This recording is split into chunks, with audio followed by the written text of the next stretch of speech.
Hola, muy buenas para todos. Desde ya agradezco tu atención y tu tiempo. Y en esta ocasión vamos a hablar de la cuarta ley biológica, que es el sistema ontogenético de los microorganismos. Acuérdense que en el video anterior habíamos hablado de que en el desarrollo embrionario se van a formar tres capas embrionarias: endodermo, mesodermo y ectodermo, y la capa intermedia, que es el mesodermo, se dividía en tres subcapas: mesodermo antiguo, mesodermo de transición y mesodermo nuevo. A la vez que se desarrollan estas tres capas embrionarias, también van a tener asociada una especie de microorganismo, una o varias. Por ejemplo, el endodermo vamos a tener asociados los hongos y las micobacterias. En el mesodermo antiguo también vamos a tener asociados microorganismos que son similares al endodermo. Acuérdense que endodermo y mesodermo antiguo funcionaban de una misma manera. En fase activa había proliferación celular, o sea, formación de tumores, y en fase de solución esta proliferación celular se descomponía. Los tumores eran descompuestos por los microorganismos. Justamente estos microorganismos de los que estamos hablando en este momento. En este caso son hongos y micobacterias.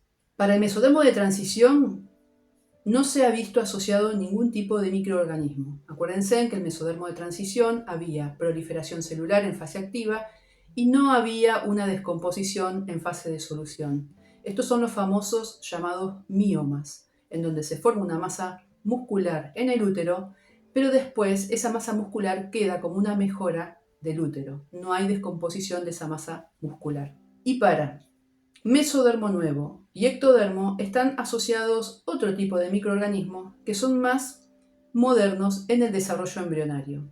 En este caso, para el mesodermo nuevo tenemos bacterias más modernas que las bacterias del endodermo y del mesodermo antiguo.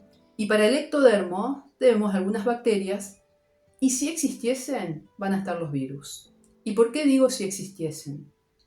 No lo digo yo, lo dice Hammer, pero además de que lo dijo Hammer en su momento, en la historia de la investigación científica, más particularmente en la medicina, no se ha corroborado la existencia de los virus. Esto que digo parece que fuese una cosa de locos, porque desde que tenemos uso de razón, los virus están dando vuelta por ahí. Pero ojo, porque lo que está viendo la medicina son lesiones, y lo que postulan, ¿sí?, o que hipotetizan, son que esas lesiones las está produciendo un microorganismo, y en este caso, los virus. Estos microorganismos se desarrollan junto con las capas embrionarias y, como dije, cada capa embrionaria va a tener asociado un tipo de microorganismo particular. Entonces, como entendemos, estos microorganismos conviven en nuestro cuerpo desde que nacemos. Sin embargo, estos microorganismos, lejos de estar ahí para causarnos enfermedades, están para ayudarnos a resolver aquellos programas biológicos que activamos. A la vez, estos microorganismos no actúan por cuenta propia. Estos microorganismos actúan en fase de solución de los programas biológicos y a partir del que el cerebro les envía un comando de acción. Estos microorganismos no se manejan solos, están manejados justamente por nuestro cerebro.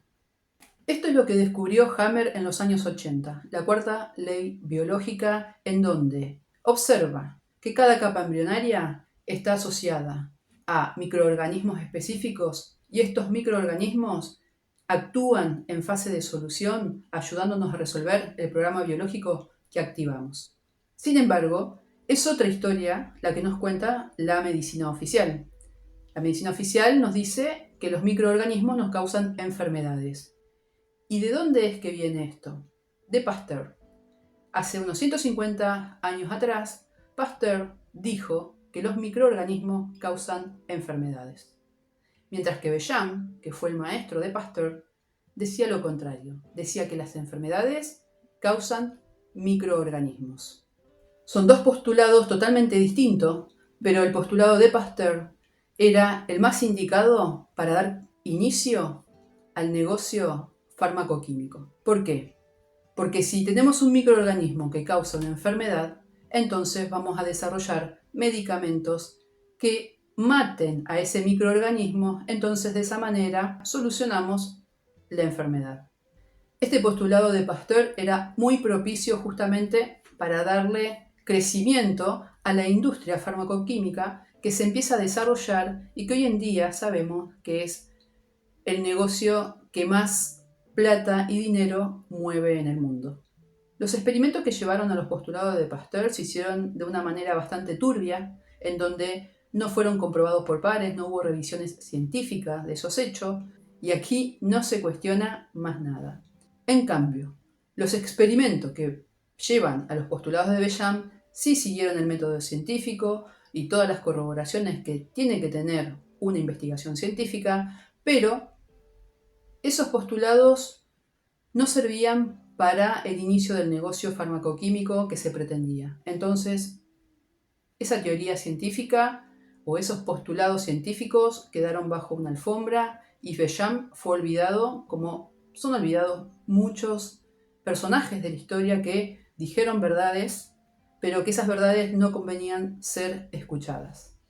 Y ahora podemos aplicar esto que estoy contando, aunque en forma muy teórica, a un evento que ocurrió hace 5 años atrás.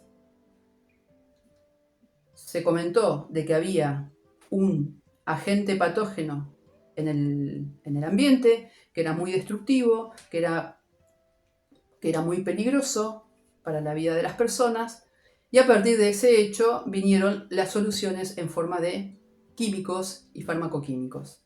Que hoy en día, 5 años después, vemos las investigaciones científicas que se han hecho y los efectos adversos que esos fármacos y medicamentos han producido en la población mundial.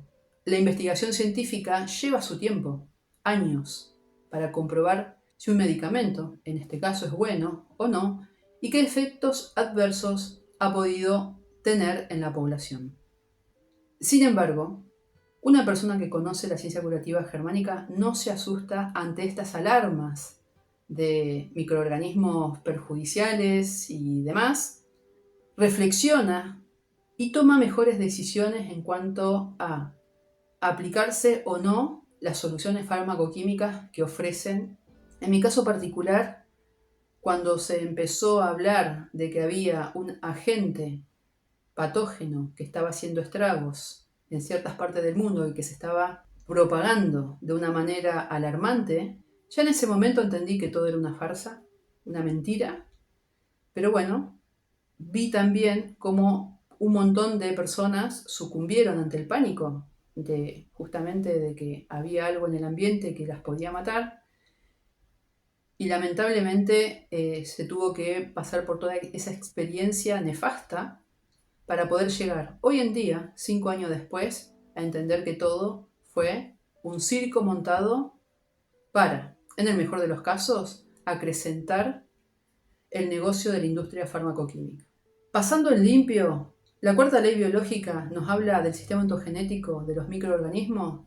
Nos dice que los microorganismos que tenemos en nuestro cuerpo nos vienen acompañando desde que nacemos, desde el desarrollo embrionario hasta la edad actual, y que van a activarse a partir de un comando cerebral siempre y cuando la persona haya solucionado el conflicto. Obviamente que en esa fase de solución, como bien dije, en la mayoría de los programas biológicos vamos a sentir dolores, inflamación, vamos a sentir síntomas molestos e incluso fiebre. Justamente la fiebre es un mecanismo que utiliza el cuerpo para eliminar o atenuar estos microorganismos una vez que hayan cumplido su función.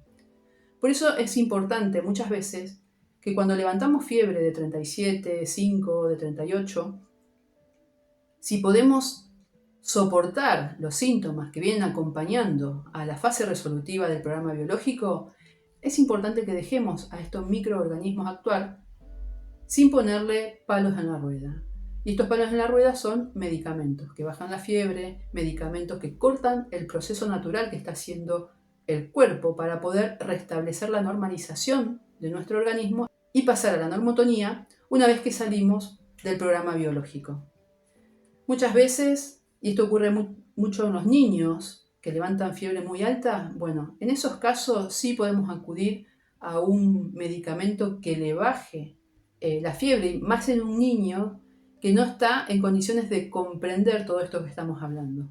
Pero cuando somos adultos y entendemos que las fases resolutivas vienen con síntomas y que esos síntomas son propios del proceso que está haciendo el cuerpo, tenemos que poder entender eso, de que el organismo se está reparando y que esos síntomas, que pueden ser muy molestos, son partes de la solución. Cuando nosotros cambiamos el chip mental que tenemos acerca de los síntomas, ya los síntomas no nos molestan tanto. A pesar de que pueden ser muy molestos, ya no molestan tanto y podemos soportar esa fase resolutiva hasta salir completamente del programa biológico. Entonces, a partir de este video, lo que me interesa que quede claro es que nosotros convivimos con muchos microorganismos corporales, que estos microorganismos se activan para dar solución a un programa biológico y no van a actuar si no tienen un comando cerebral. En el próximo encuentro voy a dar un ejemplo muy concreto para dar más claridad a esta cuarta ley biológica acerca de un hongo muy especial que se activa muy frecuentemente en nosotros, que es el hongo cándida. Ahí van a poder entender cómo es que actúa el hongo cándida y por qué en ciertos momentos tenemos una sobrepoblación de este hongo y qué hace la medicina oficial es combatirla con medicamentos cuando realmente el hongo lo que está haciendo es justamente descomponer una proliferación celular o una tumoración que se gestó a partir de haber vivido un conflicto biológico. Sin más, aquí llegamos con la cuarta ley biológica. Cualquier comentario, cualquier duda lo dejan aquí abajo, que estaré encantada de responder. Nuevamente agradezco la atención y el tiempo que le estás dedicando a estos encuentros germanos. Pura vida para todos ustedes y hasta muy pronto. Chao, chao.